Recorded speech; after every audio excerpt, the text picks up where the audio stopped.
Que le Seigneur vous bénisse. Mon âme est dans la joie. Alléluia. Je suis dans la joie parce qu'aujourd'hui, comme je l'ai dit, aujourd'hui est un jour important pour nous, les chrétiens de la cité de Dieu, et pour tous les chrétiens du monde entier. Alléluia. Aujourd'hui, c'est la fête des chrétiens. La fête de l'église. La fête de l'église. Dis avec moi la fête de l'église. La fête de l'église. Et cette fête est la plus importante de l'église en Côte d'Ivoire et partout dans le monde. Alléluia. Parce que cette fête marque la résurrection d'entre les morts de notre Seigneur Jésus-Christ. Alléluia. Alléluia. Et nous sommes là ce matin pour dire que sans l'avoir vu, sans l'avoir touché, sans l'avoir entendu, nous croyons que Jésus-Christ est le Fils de Dieu. Nous croyons que Jésus-Christ est venu sur la terre, qu'il a souffert sous Ponce Pilate, qu'il a été enseveli, qu'il a fait 3 jours dans le sépulcre des morts, et que le 3e jour, l'ange de Dieu est venu rouler la pierre. Nous croyons en l'évangile de sa résurrection. Alléluia. Et nous sommes là pour dire au Seigneur que tel, il est sorti victorieux du tombeau. Tel, aujourd'hui, la cité de Dieu sort victorieuse de toute épreuve. Acclame Jésus-Christ, alléluia.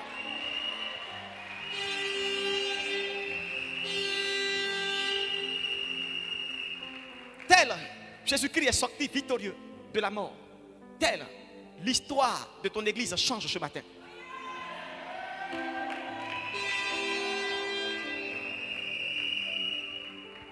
L'histoire de la cité de Dieu change à partir de maintenant. C'est des choses que tu ne comprends pas. C'est des choses que tu ne peux appréhender avec l'entendement humain. Mais j'ai dit que la nouvelle année spirituelle annonce pour nous la saison de gloire qui a été prédite par son serviteur. Alléluia. D'après les jeunes, regardons seulement. C'est ce que les jeunes disent. Regardons seulement.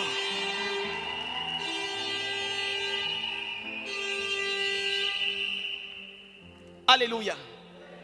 La Bible dit que c'est des choses qui ne sont pas montées au cœur de l'homme. Des choses que l'œil n'a point vues. Des choses que l'oreille n'a point entendues. C'est ces choses que Dieu fera pour la cité de Dieu.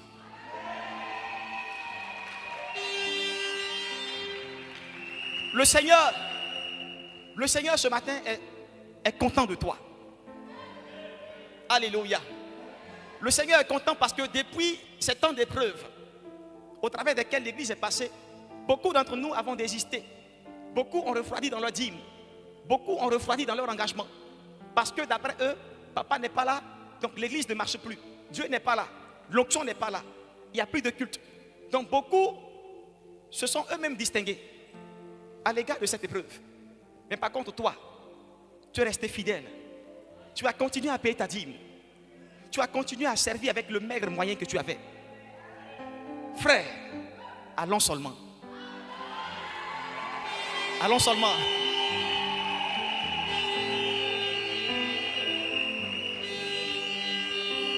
Le Seigneur dit dans sa parole que si vous êtes fidèles dans peu de choses, il vous confiera de grandes choses. Et beaucoup parmi vous ont démontré leur fidélité à Dieu au travers de ces épreuves-là. Le Seigneur est content de vous, il est fier.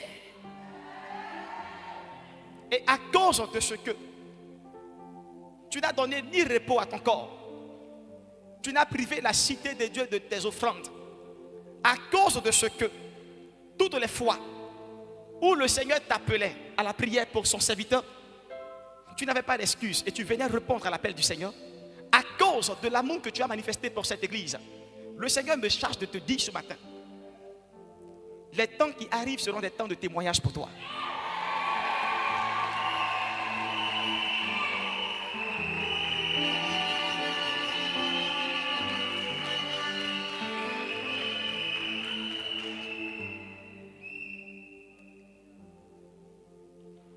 Un jour, Papa Eli Pada nous a donné un enseignement dans lequel il disait: on ne définit pas l'amour de quelqu'un au travers de ce qu'il sort de la bouche, mais on définit l'amour de quelqu'un au travers de la difficulté que vit cette personne. Quand tu dis que tu aimes le Seigneur, ce n'est pas quand tout va bien ou quand l'église est stable, quand il y a du monde à l'église. Ce n'est pas à ce stade-là que tu dis que j'aime mon église, je suis fier de la cité de Dieu. Mais c'est quand tout va de mal, quand tout va de contraire, quand le vent se lève contre ta maison, quand la pluie se lève contre ta maison, quand ta maison est agitée par toutes sortes de vents impétueux, c'est dans de telles difficultés-là qu'on voit ceux qui aiment vraiment leur maison, ceux qui disent vraiment aimer l'église. Et généralement, ce n'est pas eux-mêmes qui se révèlent, c'est l'épreuve qui les suscite. Tu n'as pas dit amen. Il y a des gens que la gloire révèle. Il y a des gens que la difficulté révèle. Il y a des gens que la foule révèle. Dans ces différentes étapes de la vie d'un leader, il va rencontrer ces différentes catégories de personnes. Quand il est à son apogée, il y a des personnes que l'apogée va révéler, qui viendront vers lui pour dire: j'ai prié, Dieu m'a dit, tu es mon mentor spirituel. J'ai prié, Dieu m'a dit que c'est toi qui dois me consacrer. J'ai prié, Dieu m'a dit que c'est toi qui dois m'encadrer. Je t'ai vu en songe, papa. Ces personnes-là viennent quand l'homme de Dieu est dans la phase de son apogée. Mais il y a d'autres personnes qui ne sont pas dans l'apogée, mais qui attendent l'épreuve pour se révéler.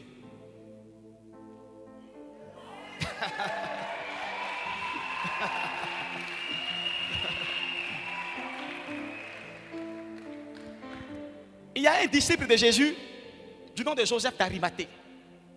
Durant tout le temps du ministère de Jésus, on n'a jamais fait mention de lui. Qui le connaissait? Qui parlait de lui? Dans quel verset de la Bible on a parlé de Joseph d'Arimathée? Dites-le-moi. Mais la Bible dit que quand Jésus-Christ, son corps a été mis dans le sépulcre, pardon, quand son corps était à la croix, et que tout le monde l'avait abandonné sur la croix, tout le monde l'avait laissé, il y a eu cet homme qui s'est levé et qui est allé rencontrer Hérode pour lui dire: permets que je prenne le corps de mon maître pour l'enterrer dignement. Cet homme, jamais dans le parcours du ministère de Jésus, n'a été révélé. Mais c'est au jour de sa mort que ce Joseph-là a donné un sépulcre au Seigneur.